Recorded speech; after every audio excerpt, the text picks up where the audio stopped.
Day. Last night, in conjunction with the Pennsylvania State Police, the Federal Bureau of Investigation, detectives arrested 28-year-old Brian Christopher Kohlberger in Albrightsville, Pennsylvania, on a warrant for murders of Ethan, Zana, Madison, and Kaylee.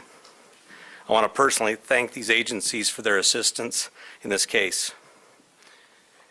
Kohlberger resides in Pullman, Washington, and is a graduate student at Washington State University. We will provide as much information as we can about the extradition to Idaho and the criminal process. However, due to Idaho state law, we are limited in what information we can release today until Kohlberger has his initial appearance in Idaho court. I want to express my appreciation to our local community, the people of Idaho, and those throughout our nation who provided information to help us investigate these murders has been very impressive. We've received over 19,000 tips, and we've conducted over 300 interviews. To recap this case, on the evening of November 12th, Kaylee and Madison arrived home at about 1:56 a.m. after visiting a local bar and street food vendor. Ethan and Zana were at the Sigma Chi house before arriving home around 1:45 a.m. The two surviving roommates had also been in the community but returned around 1 a.m. On the morning of November 13th, a 911 call was made at 11:58 a.m. reporting an unconscious person at the residence. The call came from inside the home from one of the surviving roommates' cell phones. Moscow police responded and found 2 victims on the 2nd floor and 2 victims on the 3rd floor.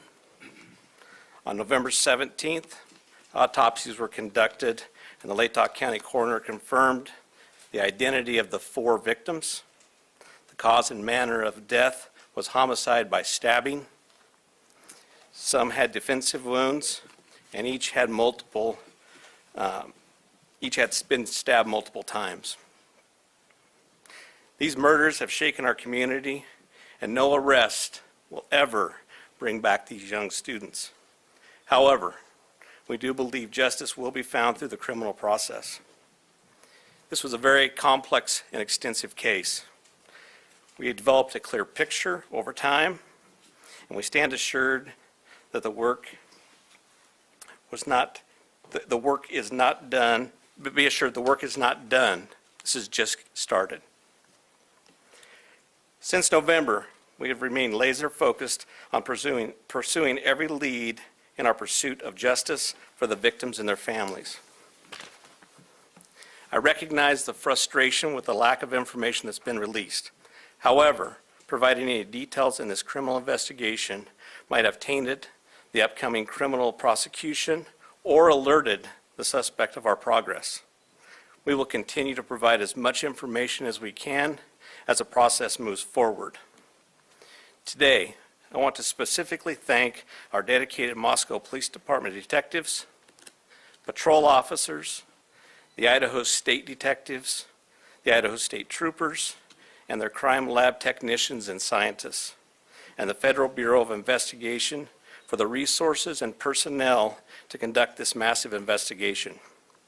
It was the dedication of them and the persistence and the numerous hours that led to an arrest.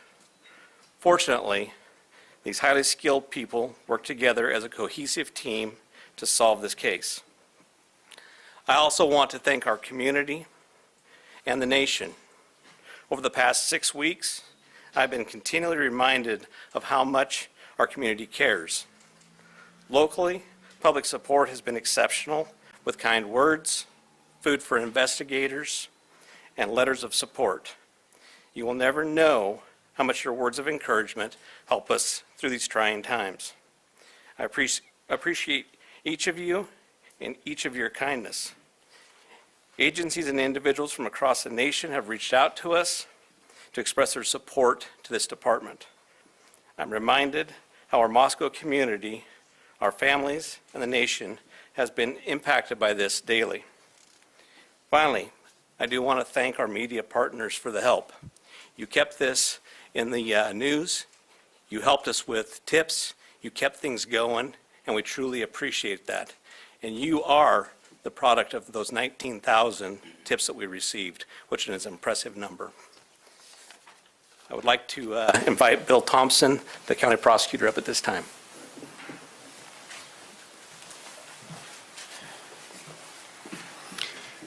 Good afternoon, folks. My name is Bill Thompson. I'm the Latah County prosecutor. And it's sad to be here, but happy to be here at the same time. As Chief Fry indicated, a criminal complaint was filed yesterday here in Latah County, charging the defendant, Mr. Kohlberger, with 4 counts of first-degree murder, in addition to felony burglary, which involves entering the residence with the intent to commit the crime of murder. Mr. Kohlberger, and let me preface, there is a pending case now in court, and I and my office and the investigators have to live with the restrictions that our Supreme Court places on pretrial publicity. That said, I promise you we will share with you, through the court process or otherwise, whatever we are allowed to. I just appreciate your patience on that.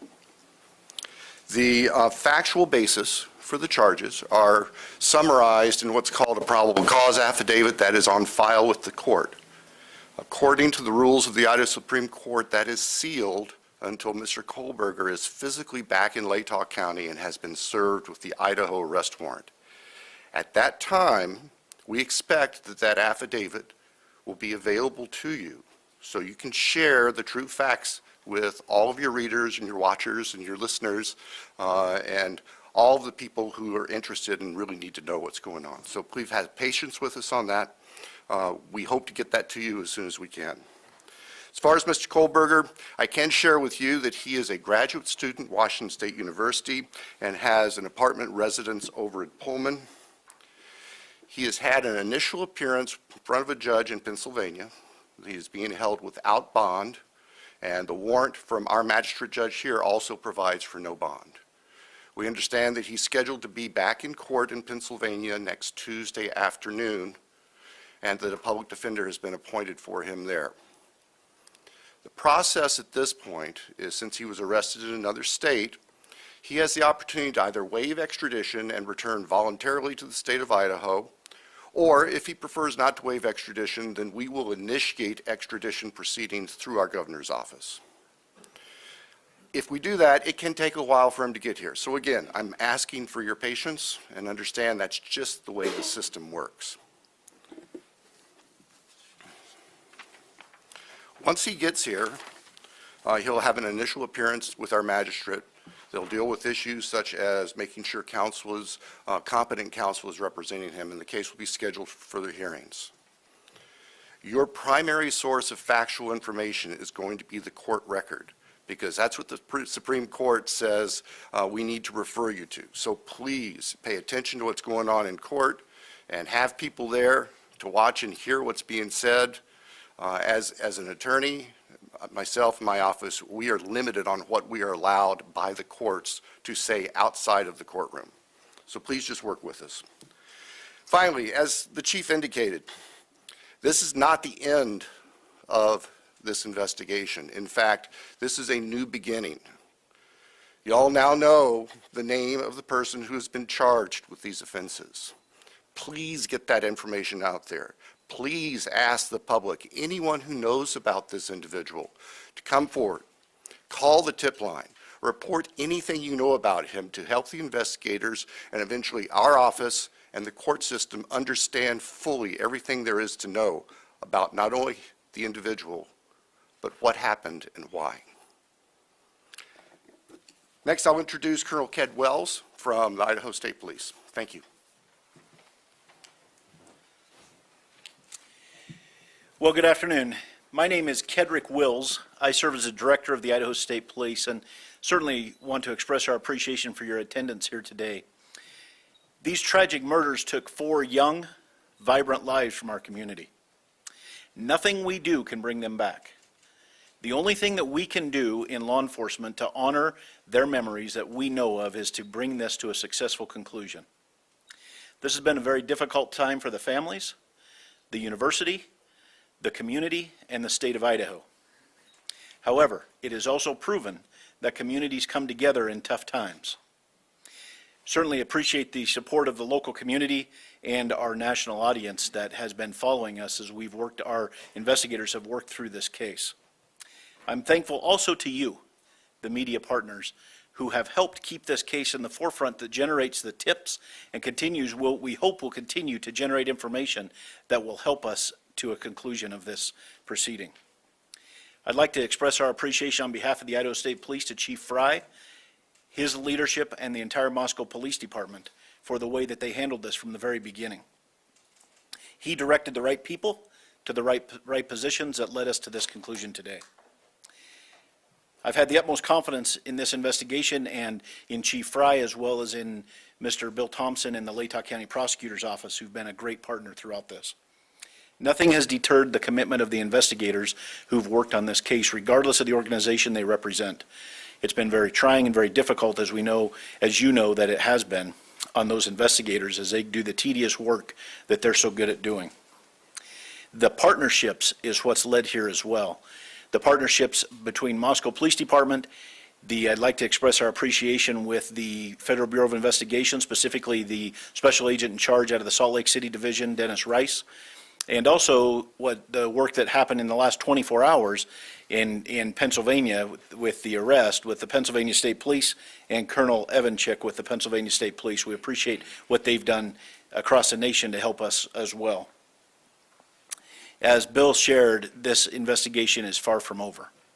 In fact, I appreciate what he shared, that this is not an ending, but rather a new beginning. The difference now is, as he shared, that we are dictated what information we can share by the court process and by laws in our state of Idaho. And so we will share, as he shared, Mr. Thompson is absolutely committed to share everything he can share through the court process. We've got to make sure that we don't get in front of that process. And we really deeply appreciate everybody's support here. The relationships that were forged here and the partnerships that were forged have led to this, and based on that is why we're here today. And we continue to believe that the best way we can honor these 4 lives that have been taken is to make sure that we have a successful outcome here. One of the partnerships that's been forged throughout this is a partnership with the University of Idaho, and on that I'd like to introduce the president of the University of Idaho, Mr. Scott Green.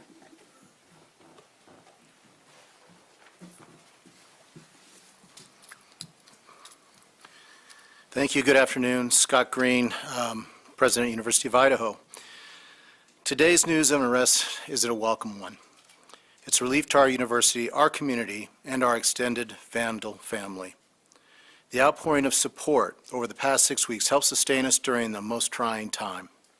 It provided the strength that helped us navigate the international scrutiny visited on our students and employees. We are truly thankful for the compassion and acts of kindness shown to our community. Kindness is contagious, and it provided the light that reclaimed ground lost to evil and darkness. We first want to acknowledge and thank Governor Little for the early promise of financial support that enabled the university to secure our campus and focus on helping our students and our employees in the wake of the crimes. We also appreciate the Idaho State Police and the highly visible security presence that brought comfort and calm to a community shocked and confused by the senseless crimes. We never lost faith that this case would be solved and are grateful for the hard work of the Moscow Police Department and their law enforcement partners.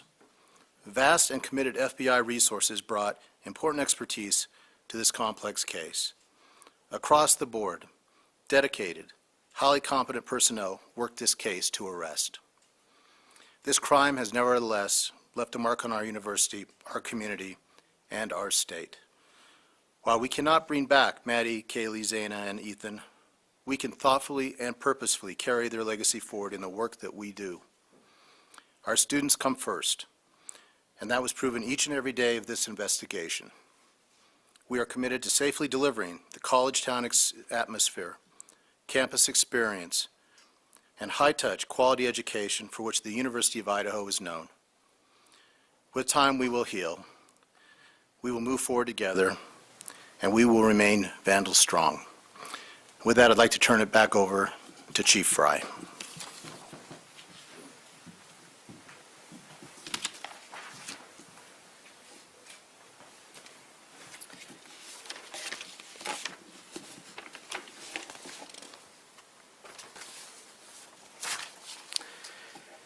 So now we will open the floor to questions. However, I want to remind everyone, as Prosecutor Bill Thompson explained, any factual information regarding the arrest of Kohlberger is currently sealed per Idaho law and will not be released until he has appeared in an Idaho court.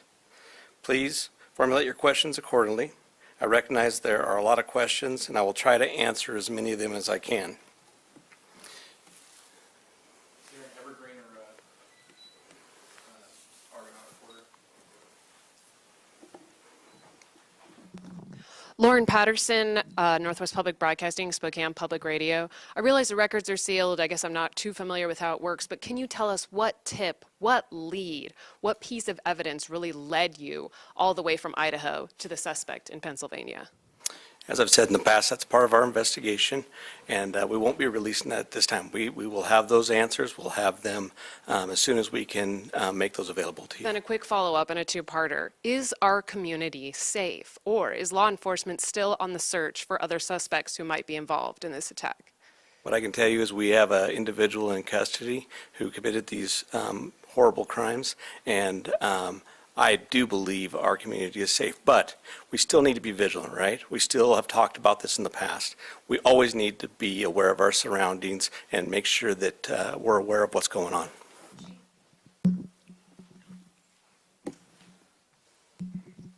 Hi, Chief.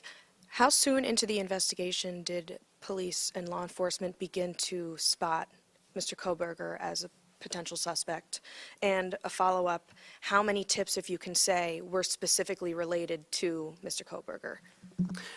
To the tip part, honestly, I can't answer that question, so I'm not even going to speculate on that.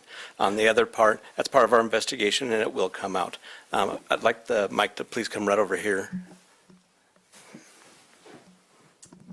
Thank you. Dana Griffin with NBC News.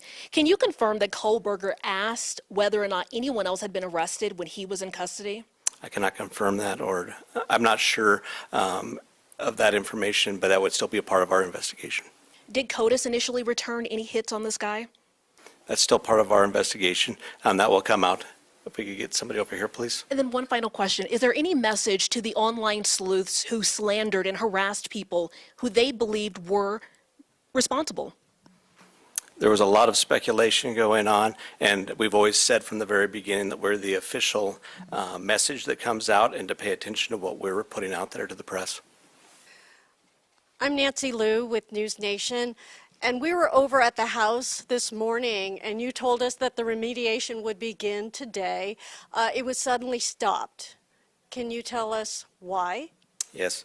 The house cleanup has been halted, and that came by a legal request from the court. Christina Corbin, Fox News. Chief, have you identified a motive in this? That is part of the investigation, and that will come out as we continue the investigation. But what we still ask is for people to continually send us things in the tip line. We are still looking for more information. We're still trying to build that picture, just like we have stated all along. We're putting all the pieces together, and that will help.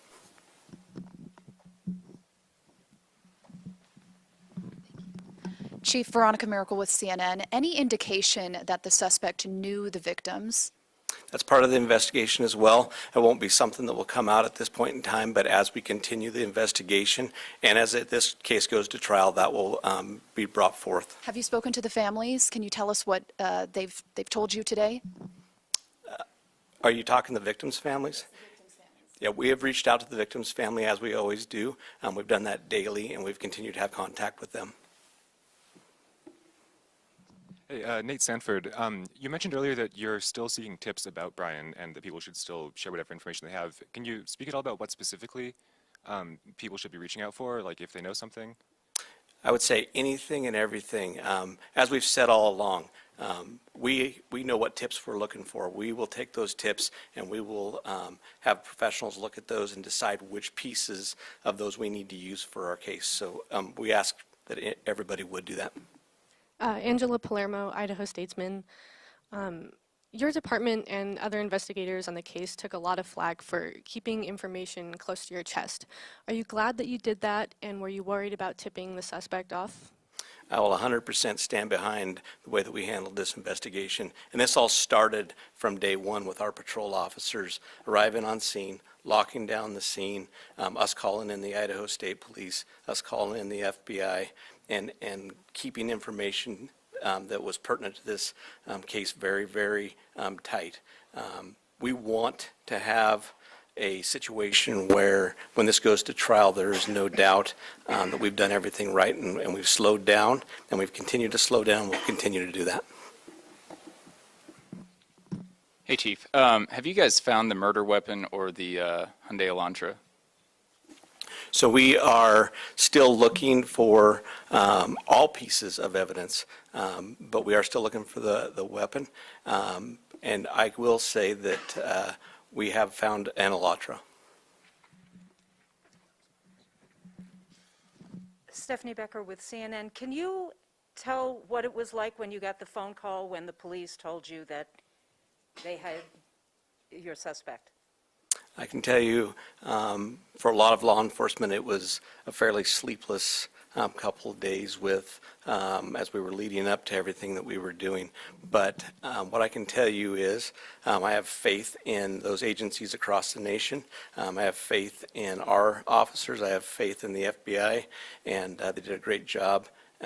But sure, there was some times, even throughout the day, that we were always concerned. Hi, Chief. Donya back at CBS News. Can you talk a little bit more about the suspect's connection to Pennsylvania? All I know is that he lives in Pennsylvania. Chief Guy Tannenbaum from Nonstop Local KHQ in Spokane. More about the Elantra. We saw reports that you mentioned that you recovered an Elantra, but can you specify where that was found? And we know that that was one of the biggest pieces of information you were asking from the public to tip. Were you able to provide an information on whether those tips led to this seizure of an Elantra? That's still part of the investigation that will come out in the future.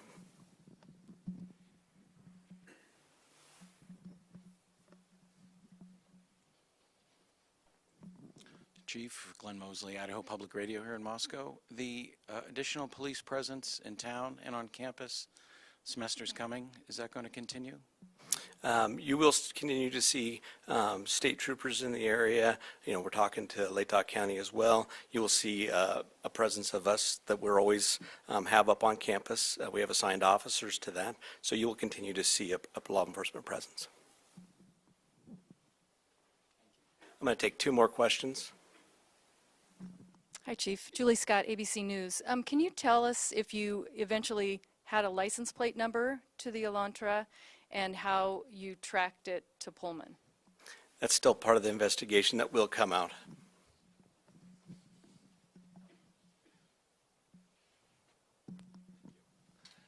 Chief, hi, Matt Lovelace with the Murrow College of Communication. I want to ask about Mr. Koberger as a graduate student at WSU. Are you aware of if he returned to campus after November 13th? And have you had any communication with departments on the WSU campus about his attendance? So some of that is going to be followed up as we continue our investigation. We'll be asking some of those questions, but that'll come out in the near future. So what I do want to do is I want to thank you all. You really have been the national voice for us. You've given us the opportunity to get many, many tips, and I do appreciate everything you've done, and we'll continue to look forward to working with you in the future on this. So I'd like to thank you for that, and thank you for your time.